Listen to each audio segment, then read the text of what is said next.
Bonjour à tous, on se retrouve et à toutes pour le 4e épisode. Cette fois-ci, alors bien sûr, je vous encourage à voir les 3 épisodes précédents, un petit peu comme les bons élèves qui ont bien révisé avant de venir. Bon, de toute façon, là, on continue notre condensé de 42 ans, marathon de sciences en année, condensé en 2 heures de temps, le temps du record du monde du marathon actuel. Voilà, j'espère que le record ne va pas être battu trop, parce que condensé en 1h30, 42 ans, en plus moi je continue, donc ce sera 45 ans, 46 ans, 50 ans, en 1h30 ça va être difficile. Bon, ceci mis à part, allons à l'essentiel du jour. Au menu, les intervalles training courts et très courts. Ça c'est pour les gens un peu flemmards, mais non. De toute façon, alors pourquoi les intervalles courts et très courts? Bon, quand on a une flemme, peut-être. Mais d'abord, parce que ça améliore la puissance. Comme je vous l'ai expliqué, la puissance, c'est la force que multiplie la vitesse. La force, elle dépend de l'accélération. Et ce qui est intéressant dans l'intervalle training, en fait, c'est toutes les phases d'accélération et de décélération. C'est pas de rester à une vitesse élevée qui est important, c'est la phase d'accélération qui est efficace. Donc, amélioration de la puissance, amélioration de l'endurance par les intervalles courts. Parce que non seulement on a plein de répétitions d'accélération, mais en plus, grâce au caractère court des durées d'intervalle, on va pouvoir enchaîner beaucoup de répétitions en un bloc. On va voir comment, je vous donnerai le mode d'emploi précisément. Et donc on va pouvoir durer. Donc on va travailler l'endurance, parce qu'on va aussi améliorer la capacité du cœur à accélérer pour satisfaire les besoins en oxygène à chaque fois qu'on accélère.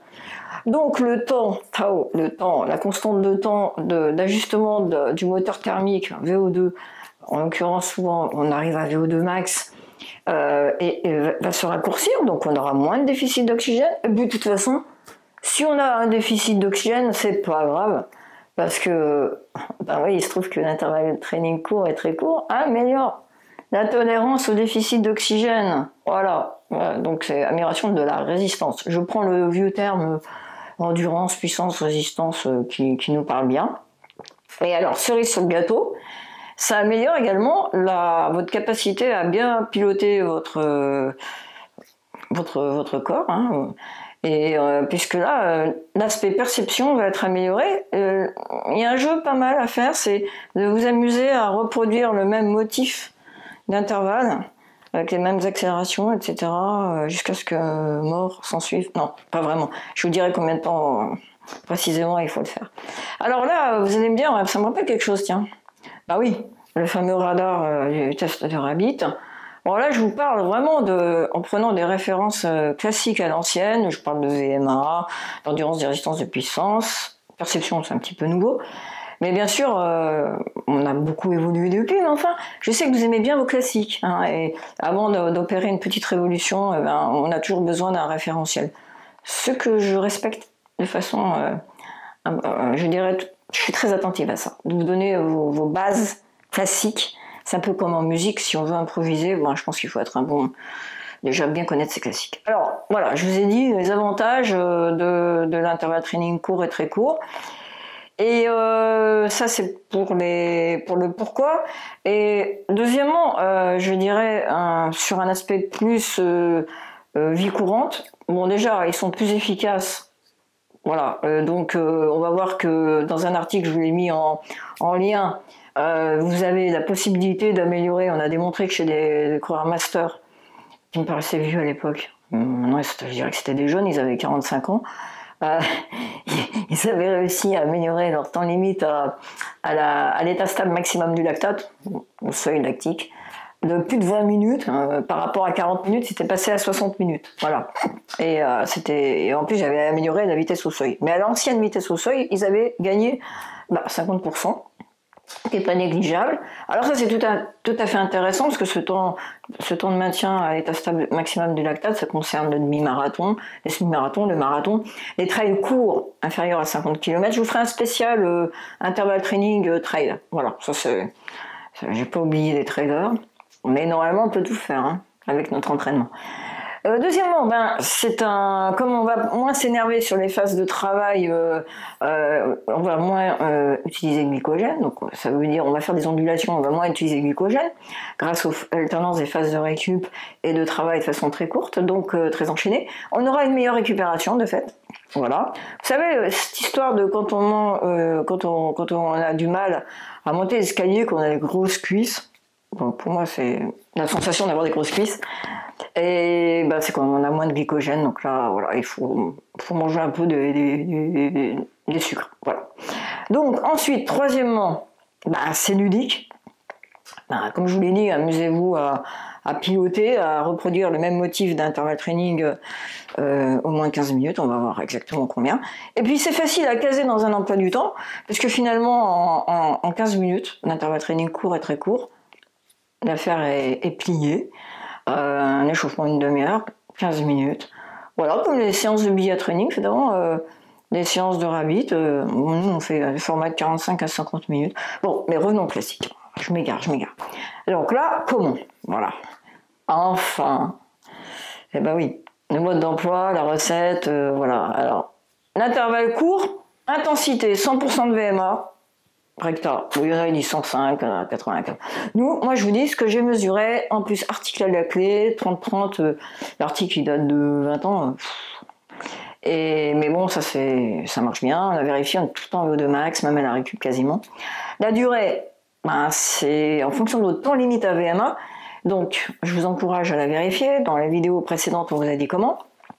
Donc 10% du temps limite à VMA, par exemple, si vous avez un temps limite à 6 minutes, alors 6 minutes, 10%, c'est pas 60 secondes. Non, ça c'est pour mes étudiants de Level 1. Bonjour. 6 minutes, c'est 360 secondes, divisé par 10, 36 secondes. Bon, en gros, 40 secondes. La récupération, eh bien, elle se fait 50% de VMA. Le temps de récup égale le temps de travail. Alors là, je lis mon tableau, je suis désolée parce que j'ai tellement peur j'ai un peu la tête qui baisse, de pas être assez carré, vous voyez, parce que voilà, je suis chercheur. Alors, après, j'oublie de vous dire l'essentiel. Donc la récup égale temps de travail, genre 40 secondes. Vous faites ça pendant 2 à 3 fois le temps limite. Alors commencez par 2 fois le temps limite. Si votre temps limite à VMA est de 6 minutes, vous faites 12 minutes. Vous pouvez monter à 3 fois en un bloc. Pourquoi?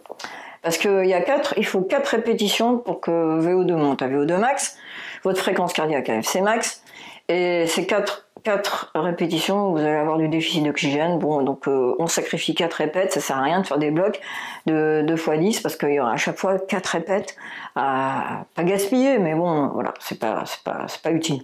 En un bloc, en plus, on est plus vite sous la douche, voilà, ou devant un poste du travail, voilà, si on n'a pas la chance d'avoir une douche au boulot. Et qu'on fait ça entre midi et 2.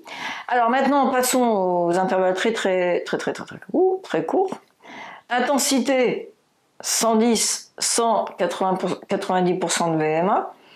Alors, dans ces cas-là, la récup 60%. Si vous faites la formule 110% de VMA, récup c'est 60%. Si vous faites la formule 100% de VMA, récup 70%. C'est-à-dire qu'on monte l'intensité de la récup quand on baisse l'intensité du travail, un équilibre. Et quand on fait 90% d'intensité, on monte la récup à 80%. Il ne vous aura pas échappé, chers élèves de L1 aussi, que 110 et 60, ça fait 170, 100 et 70, ça fait 170, 90 et 80, ça fait 170. Et pourquoi on avait fait ça? Parce que quand on divise par 2, on était tombé en intensité moyenne sur la vitesse critique des joints. Je vous ferai un spécial vitesse critique, qui est après la vitesse intermédiaire, en gros, entre la vitesse au seuil et mode VMA. C'est une vitesse qu'on peut tenir 40 minutes, 45 minutes. Voilà. Les champions, ils arrivent à tenir un semi quasiment. Ouais, un semi-marathon. Et quand les champions, ils arrivent à courir leur marathon à 95%, 97% pour les femmes de leur vitesse critique. Alors la durée des intervalles très courts. Je vous avais dit 2 à 3 fois le temps limite pour l'intervalle court. Là, ça sera plutôt 3 fois. Donc 18 minutes, voilà. Et donc, en l'occurrence, c'était des 15-15, la durée. 15-15, 15-15, 15. Donc vous allez faire 18 minutes, allez, on commence par 12 minutes de 15-15. Vous enchaînez 15 secondes de travail à 110%, 15 secondes à 60%, ou 100, 70, 90, 80. Voilà, l'article est en référence. Voilà, j'ai rien oublié. Voilà, mes feuilles, elles sont nues. Voilà. Bah, écoutez, à la prochaine. Hein. Je crois que la prochaine, ça sera un intervalle training, trail, du coup. Voilà. Sans neige.